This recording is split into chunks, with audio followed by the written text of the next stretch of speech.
Thanks for joining us on Coast to Coast Pest Talk. Hey guys, thanks so much for tuning in to Coast Pest Talk. My name is Gabe Seymour with Pest Patrol, joined here by Andy Snefsky with Grimatech Pest Management out in Syracuse, New York. And they're going to be discussing team morale. And we had this episode, an episode similar to this recorded already, and then had some audio issues. So we're going back through. It's going to be even better the second time. We think. Hopefully. I mean, we think so. We think so. If it's not, nobody will know except Andy. Yeah. I was kind of bummed because I kind of sandbagged you on this one a little bit too. And I remember when we first did this one, I kind of surprised you and tricked you. And we had that great reaction moment of Gabe going, "Oh yeah," but now we lost that because now you know what's coming. So. Yeah, that was brutal, and you seem to do that a lot. I do. It's because you have a priceless reaction. I love when you get the like, "Oh wow." When I realized that I've just completely been played and I fell right into the trap. Yeah. No. I do. So yeah, we talked about team morale. Oh boy. And I think when we first talked about this, it was like I think both of us had all kinds of chaos of changing in staff and things happening. And we were right in the like heat of Yellow Jacket season in like August. Yep. And it was like brutal. And here I thought to myself that day when we were doing this, and I was like, wow, we got to talk about keeping high morale today. Oh my gosh. We're like wearing our bee suits in the podcast episode. Pretty much. I think we just ran in and sat down. Oh my gosh. But what we ended up talking about, where I kind of led you astray, was asking if high morale and positive outcomes were linked. Right. And you went on with this great answer. You had this great answer. You're like, yeah, I think they are. Do you remember any of this now? I can neither confirm nor deny. Okay, so let me ask you now. Do you think that high morale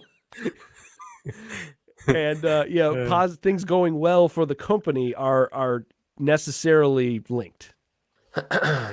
All right. Well, my notes on here, just full transparency, says not in the short term. Oh, okay. I think they are related in the long term. That like, if you some level of success is necessary, whether it's the traditional understanding of like things going well or a business being quote unquote successful. I don't think it always has to be the traditional understanding, but I'm holding to my position. Okay, he goes for it. So you're saying then like a short-term hiccup where, and define short-term, long-term, however you want, but a short-term hiccup that then has a possibility of success down the road, you could maintain high morale through that. Yeah. And I would even say, like if you can go through a lot of really difficult times as a team and maintain a relatively high morale, even though the situation is very dire or discouraging in and of itself, because you're seeing some sort of a win on the other side or the horizon of some sort, right? Okay. Yeah. Otherwise, it's just hopeless. Yeah, sure. Okay, so one of the things that we talked about with this was when I initially was talking about this was some of the movies where we had examples of really high morale but really dire circumstances, and we talked a bit about like the movie Braveheart, where they're going into this final battle with the British. I think they're Scottish or something, and they are all going to get annihilated, and they know it. And every single one of them, and they scream and yell, and they got their face painted. And they run into battle, and they're like, yes, every one of us is going to get killed by the British, but we're doing this, and they're happy to do it. Um, I thought about the end of the movie Spartacus, where the Romans are going to kill all those people, and they all are. Not one of them gives up. They say, "I'm Spartacus. I'll take the punishment and crucify me." I think about like the Alamo, another example. You fought to the last man, Yep.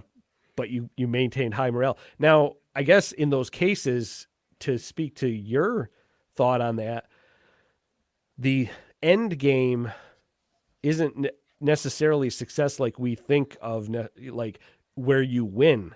It doesn't mean that you win, but they got what they wanted. Like they Yeah. did win. They had a moral victory, or they, stayed true to their beliefs right to the end, and that was their win.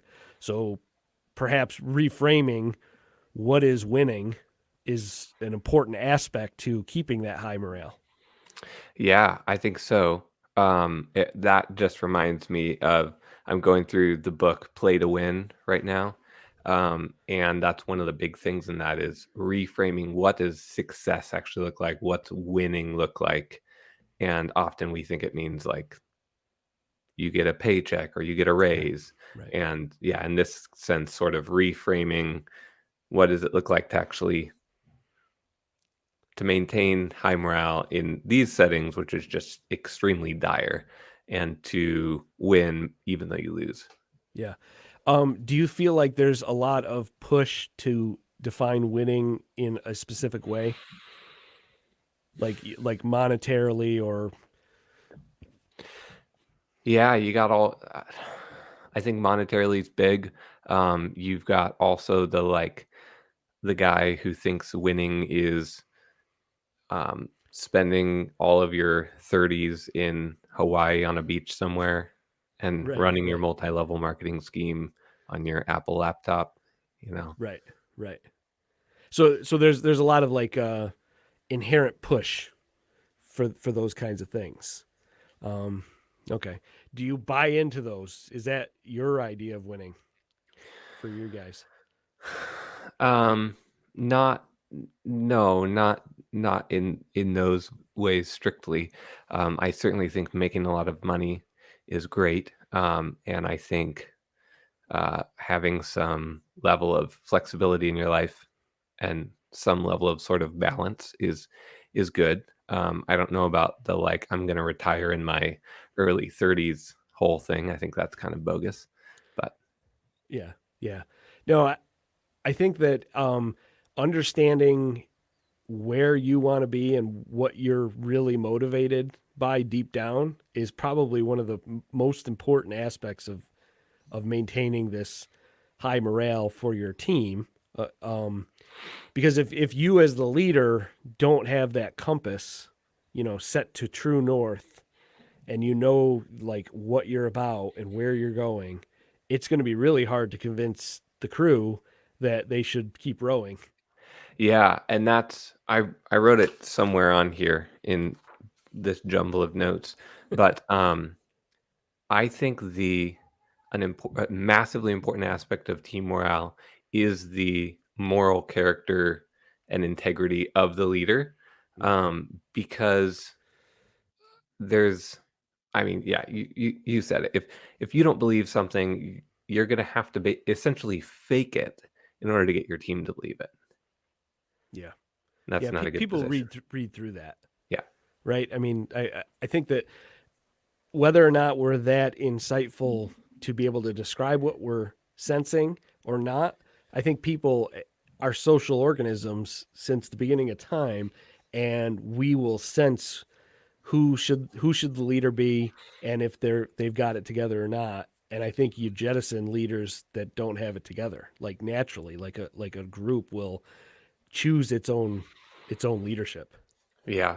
Yeah, certainly.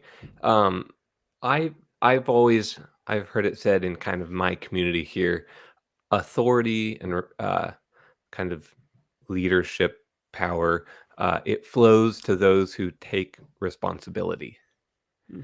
Right. So people who joyfully accept the responsibility they've been given and who seek to take on even more responsibility than they've necessarily been given, they're trying to carry a heavier burden as much as they can. authority tends to flow to those type of people, and it tends to flow away from people who shirk their responsibilities. And I think part of shirking responsibility, or part of our responsibility to our team as leaders, is to make sure that we're not just a huge mess morally. Like, Yeah. it's actually it's a responsibility, because if you are a massive mess, you're going to just be a crappy leader. Yeah. Yeah. When I started thinking about this as well, I started thinking about coaches in sports teams, and you'll have a couple things that we've all seen happen if you watch any kind of team sport is you can bring in a different coach and have the exact same talent, and you'll have completely different results. Or you can have really good talent that is demotivated, and they'll say the coach lost the locker room, right? And they're not following them anymore. And that's the group jettisoning the leader, and decide it's a full on revolt. And in thinking about this, I go, geez, I mean, how tough would that be if at your own company you had a full on revolt, like you lost the locker room? Yeah. And it got me thinking, like, the only options we really have in controlling that is selecting people on the front end that we're putting into our organization. Because I think that the people, because everyone will say, start with people, the best people, you want to have, top level people. You have to build an organization underneath you that would choose you as the leader of that organization. You have to hand select people that are going to choose you as the leader, or you have to not be the leader anymore. Somebody else has to run the day-to-day for you. You have to have somebody operationally that they're following, and not you as the, say, owner, founder, or whatever. In our case, we're talking mostly small, pest management operations. Maybe you got 5, 6, 7, 8, 10 employees, whatever. As you're adding people, you got to be really cognizant that you're building an organization that you're going to be able to lead. Yeah. Yeah, certainly. And I would venture to guess that, again, because life is just, it's much less compartmentalized than we like to think. And I would venture to guess that the people who have lost the locker room at their job have lost the locker room at their house, and have lost the locker room in their personal life. Yeah. Yeah. And have probably lost the locker room in their community, that they probably lack a tremendous amount of influence just about anywhere. It's I don't think it's usually going to be like, oh, they're just amazing, and then nobody at work likes them. Yeah. Right.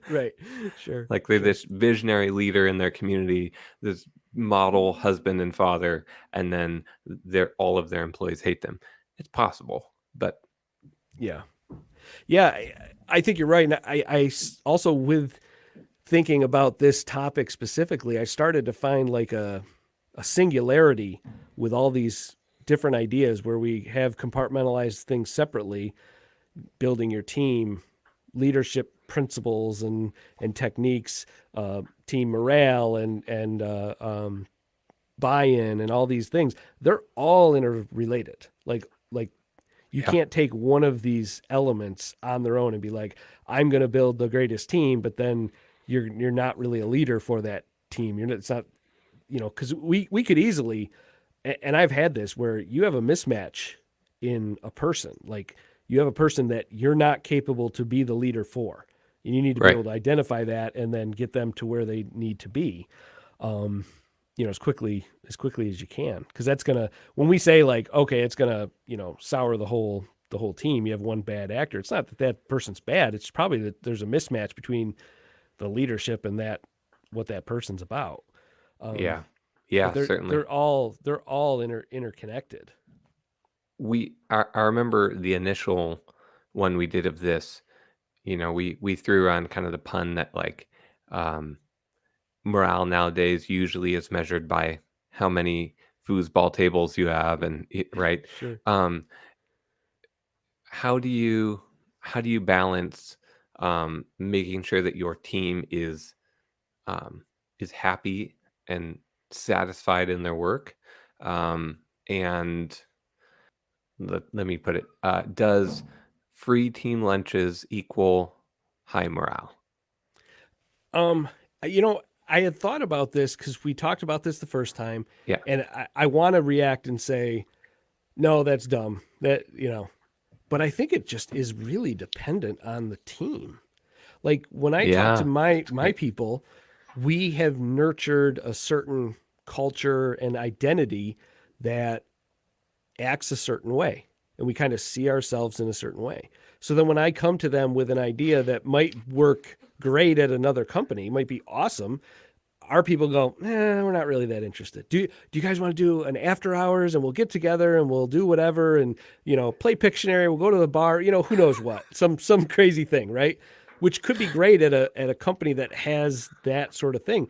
And we're a little more scientific and we're a little more stuffy. Like Yeah. our culture, if you were to come here, we're pretty buttoned up, pretty stuffy. We like to work in the lab and play scientist and, do this kind of thing.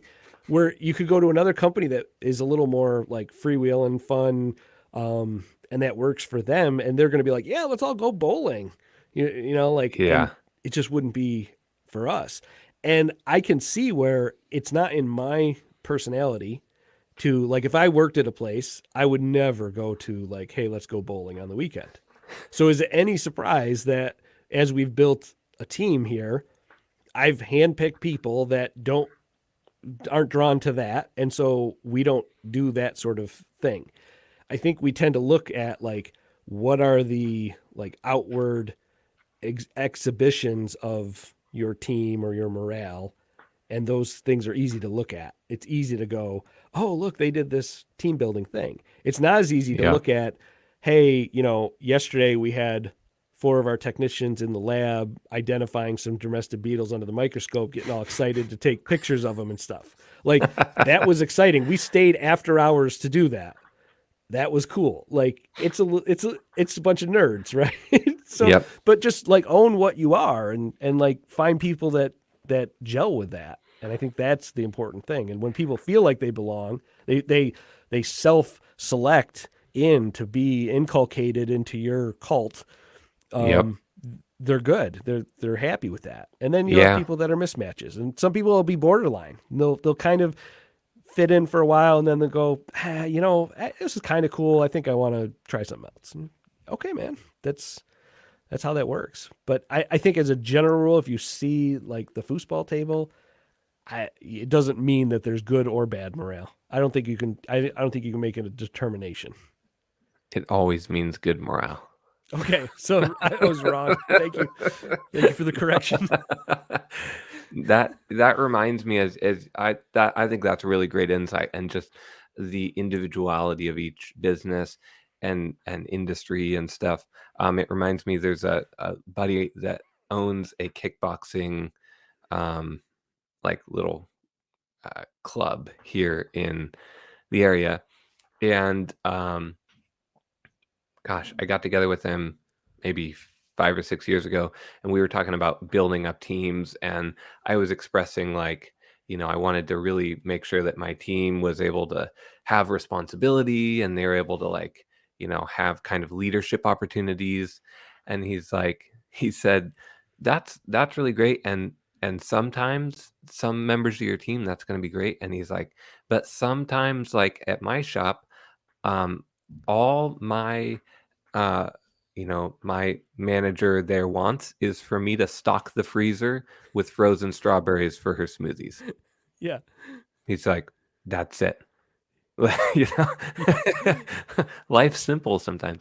And I think, yeah, basically what you said, just recognizing that there's different people, there's different seasons in people's lives, and different team cultures, and that's not always good or bad. Yeah. Well, and this actually brings up another point that I hear a lot. Do you think you should treat all your people the same? No. Yeah, right. Exactly. That's 100%. Every single one is unique. You have a different relationship with each person, and they need something different. There's going to be people that are motivated by different things, people that want challenge and growth, and they want management, and they want to do whatever. And then other people that want to work, and they'll be maximally engaged if they're not pushed. Yep. So you have to sort of spend time and read each person sort of individually, and do treat them, uniquely. Yeah, totally. Yeah, you'll have the guy that's like, "Hey, give me 55 hours a week. I love it. This is what I want to do." And you got the guy that's like, "Hey, give me 38 hours a week because I got a family I'm trying to spend time with." Totally. And that's great. Yeah. Yeah. So I think as the leader, sort of identifying those differences and kind of speaking to them, you're going to have the best results. Yeah, absolutely.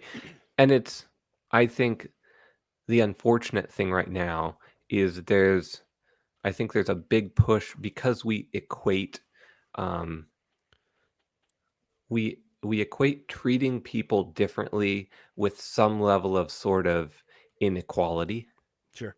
right? And I think we need to do away with like real treating somebody as less important than another person or as less intrinsically valuable as another person is just wrong, no matter what, right? But treating somebody as a unique human is perfectly good and right, and that's actually the most loving way to treat them, as their own distinct thing. Yeah. One of the phrases that I found seems to engender a good connectivity for me with staff is being a little bit weird, a little bit awkward, and telling them exactly this. To me, you are this thing. I see you as such and such. So like if I was to tell you, Gabe, I would say, you know what? To me, when I think of Gabe Seymour, I think of these attributes. Is that accurate? Is that who you really are? And then you have a conversation about those like deeper things of who they really are. And what you're giving them, and it's weird, we don't do it very explicitly very often because it's not like socially acceptable. You're giving them a peek into the story that they exist in your mind. They Yeah. exist in your mind as a made up thing. That's how we Yeah. kind of perceive reality. And to let them see, this is the story of you in my mind. I've had people where I've told them, like they were worried about their professional development, and I'll say, look, here's how I see you. I see you as unbelievably capable, and you're going to be successful in anything you choose to do. That's how I understand you. So I want to give you enough freedom to choose to do what you want, what you want, and direct yourself. I've had other people where I had to tell them, like, I see you as not really knowing what you want to have. And so I want to try to give you some rails and direct you towards some things and show you some ideas to sort of help you find what you're looking for. And sometimes I'm right, sometimes I'm wrong, but either way, you end up with a dialogue that brings these subconscious ideas of a person into the front. And then sometimes people will go, yeah, I've never really thought what I wanted. I've just done what everybody told me to do, or I just was riding through life with whatever. And honestly, in our line of work, I think that the people we tend to hire in like technical positions in a lot of these small pest control companies are people that are underestimated employees that don't necessarily have a really strong like central compass that's like, I want to be a astronaut, and then they go and do that. They're kind of drifting sometimes. And sometimes if you can be that little anchor they can grab onto and be like, oh, okay, somebody's giving me some direction, some ideas, some coaching and mentoring, that just like I've seen people take off like a rocket ship from that. Yeah, that's so cool. Yeah, that really frames kind of the potential that we have as leaders to really impact the lives of our team. Yeah, That's really neat. for sure. Well, and this cuts really to me right to the core of team morale, because I think that the central responsibility of a leader in maintaining team morale is generating a narrative of the future. Yeah. It is clarifying hey, the future is ambiguous and scary. It has all these attributes that we don't know anything about. And as a human, if you don't know about something, if it's dark, the lights are off, you're scared. We go, nope, nope, this is what we're going to find. This is where we're going to go. Here's the story. This is what the plan is. It's going to be okay. You could be on that ship in a big storm, but the captain, it has a hold of the wheel, and we're going, and we trust in the captain. We're going that, where we're going. He'll pilot us through the storm. I think if you lose that confidence, and you stop communicating that future, that desired future state, that's where you start to run into trouble. People start to generate it for themselves. They start to talk internally. Oh, do we really know what we're doing? I don't know what's happening. I think you have to frame results. Like you're saying, in the short term, you have negative results. You've got to get in front of those and reframe those and say, okay, we had this result. This is why, and here's the next steps. And here's what we're going to do about it. Yeah. Then people are like, okay, we can do this. Because there's no company that hasn't had a setback. Right. Like there's no way you went all years and years and just like a rocket ship, 45-degree angle growth the whole time, and everything was perfect. So you got to be able to sort of frame those futures for people and speak them. And that's the best thing. Yeah, totally. My question in that regard is, okay, there might be multiple parts to this, but let's start with this. It just thinking through that concept, I think that's 100% right. How do we as leaders grow? How do we grow ourselves to become the type of people that can first see the world clearly enough to actually know where the heck you're going anyways, and second, communicate that effectively to the team? I think there's a lot of soul searching, knowing what you're about. I think the more you're centered and you're grounded on some kind of bedrock, I think people sense that and they gravitate towards that. As far as communicating it, I think the traditional way that a person communicates to another person is through story. Yep. It's through narrative. Yep. You have to tell them a story about what the future is going to be like. And it's got to include them as one of the characters. They've got to see themselves as a subject in that narrative, not as an object. And too many times we treat our people like objects. They're these pawns that we're going to move around on the table and do this great thing. Well, no one wants to be a pawn. Everyone wants to be a bishop or a castle or something, one of the cool pieces, right?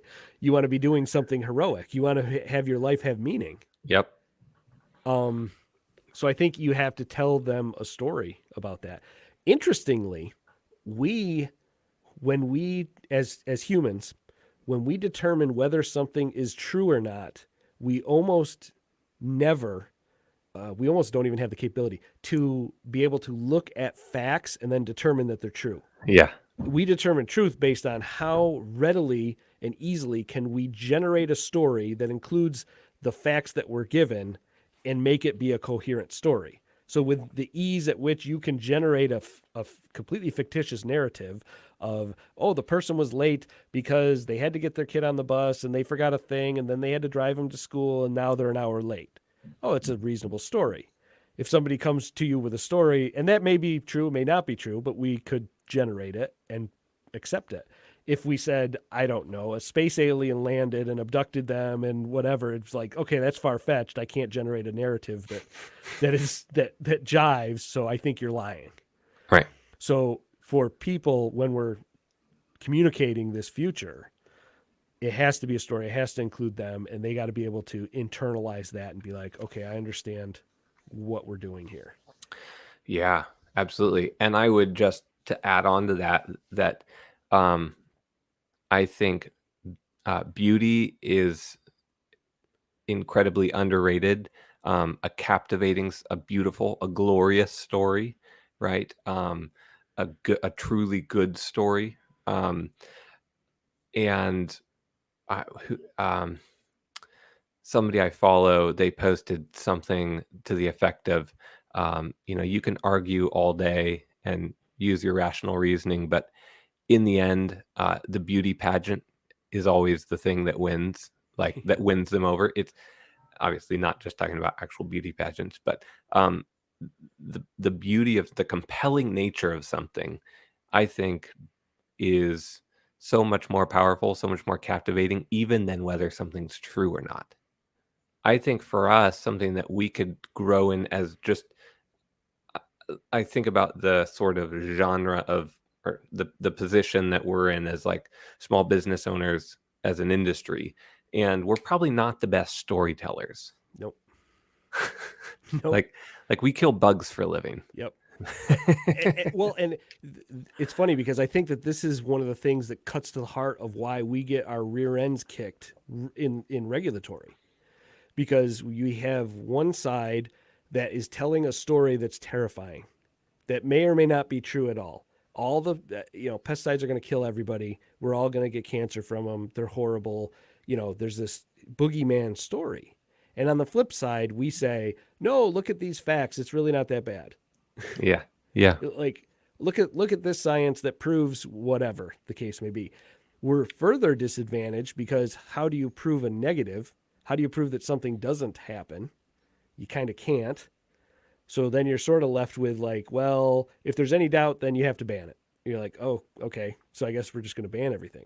Now, if we had a better narrative as an industry that included, hey, these are the potentialities that you're facing without us as an industry. This is the world that existed prior with, malaria and diseases, running rampant. But we don't do a great job at it. We just really don't. Yeah, totally. We should do an episode more about that, because I think that would be an awesome topic in and of itself. Yeah, so I ended up at the end of this, I sort of ended up with 4 key things that really kind of encapsulated it for me of what we try to do for morale. Choosing the right people. You've got to stock that group with the right attitudes so that they'll choose you as the leader. They'll follow you. You don't have the opportunity to be like, hey, we're going to swap out coaches now. So like you got to build a team that's going to be your team. Right. You've got to frame the results. Like you said, if there's things that are bad, you got to get in front of it and say, this is why it happened and here's what we're doing about it. You've got to communicate that vision in a narrative, and you've got to include the staff as characters in that vision. They've got to be players, actors in that. That's really the core of it to me. And they should be actors that isn't like a peasant. Yeah. What did the kids say now? An NPC? NPC. Yeah. Yeah. Is that the video game talk for? Yeah. That's like the person that just does like their one thing over and over again. Right. Yeah. No, they can't be that. They can't be. And that's the funny thing. People need to be the hero of their own story, and you've got to let them be that. Yeah. One quick anecdote in terms of story. I don't know if this is good or bad. You can decide. But a story that I used recently from some kind of revolving around some of our conversations is when I was doing an interview for, because I'm looking to hire a salesperson as well right now. Yeah. And so I was doing an interview, and I told the guy, I walked him through how the top 100 companies own 10 billion out of the 11 billion market share. Right. And I told him, so basically our job is to raid all of the national brands and steal all their customers. Oh, no. And right or wrong in that term, I think that as small brands, we have a tremendous, like, everybody loves the David and Goliath story. Everyone loves that. it's the most compelling. The underdog story is the most compelling story of all time. Yeah. And we get to play that role, which is really a massive kind of bolster to our ability to hire team members and acquire new customers as well. We really have the upper edge, Sure. the upper hand. Yeah. Yeah. No, for sure. And I'll actually share a little anecdote on team morale. One of the stories that we just ended up telling here for our people, and it was just like in the last week or two, and we had some people that, you know, everybody's kind of getting down on some of these multi-unit housing, and we had like, this is a pain, and you know, it's a lot of work, and these are tough jobs, and do we really want to do them? The landlord's mad at us, the tenants are mad at us, you know, they're arguing with each other, and then we're in the middle of it. It's like, oh man, this is a hassle. Yeah. And I actually brought in a news report of some people that ended up being evicted, and they ended up having to live in their car, and the little daughter died. Oh my goodness! Because of carbon monoxide. Wow. And this is something I've said a lot of times, but I never really had like something in the news that everyone heard, you know, recently to sort of set it on top of. And the story that I've said all along, but this time now with some more, you know, emotional weight to it, was we're a lot of times in pest management the last line of defense for these people's lives. And when we say we're protectors of public health, we don't understand that in like very real terms. But when I say if we're preventing someone from being evicted, because that's the case in a lot of these instances, these multi-family housing, Yep. They have a roach problem, they have a bed bug problem. They can't, if it's not getting under control, the landlord's going to evict them. And a lot of these people have literally nowhere else to go. We're the last stop. You go to a housing authority, you're the last stop before homelessness, right? There's nothing below that. Us being able to work with people that are way down on their luck, solve those problems, and even if you can't solve them completely, solve them to a point where they're not a problem and those people can stay in those homes, you're literally saving lives. You're literally preventing that person from being evicted, living in their car, and then their 2-year-old dies of carbon monoxide. Yep. And so like everyone goes, oh my God. like it's a whole different view on, hey, we have a bunch of apartment buildings to do today. You go, oh yeah, I'm gonna get after these. Like you're kind of like the fireman going in when the place is on fire. Yeah. You got to kick the door down and get in there and save those people. Yep.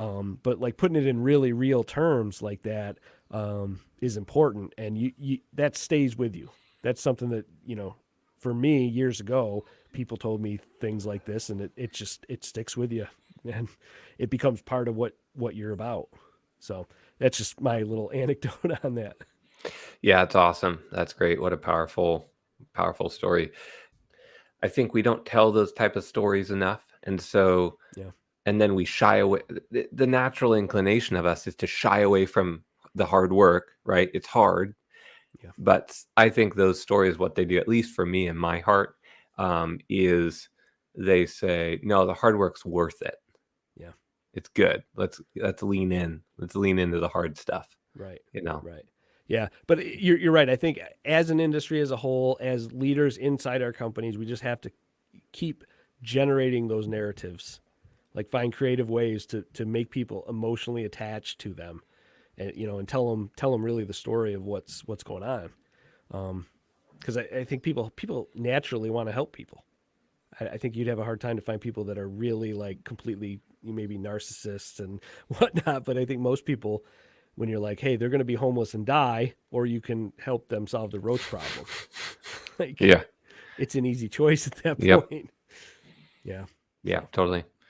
Great. All right. Well, I'll close this out here. Thanks so much, guys, for tuning in to Coast Pest Talk. As always, like and subscribe to our YouTube channel, our podcast on whatever podcast catcher you're listening to. Also, we do have the Coast to Coast Pest Talk group on LinkedIn. And come and join that group. Chat it up with us. and Andy will accept your group application as long as you Square Cash him $20. No, just kidding. Oh no, Square Cash. I don't even know what that is. Cash App, Is Apple it, Pay. I don't know. I ruined it. I Too ruined the old for joke. that game. You underestimate my age. If you send Andy a check, Like your grandmother. Ask your grandmother how to do it, how to write a check. You can send that to me. no, but seriously, check us out on that group. We're trying to produce some helpful conversations. We post the episodes there, and I think the goal is long-term to really have a sort of a forum where we can ask questions, where we can get a pulse for people in the industry that are kind of like-minded and thinking about some of these same kind of things. So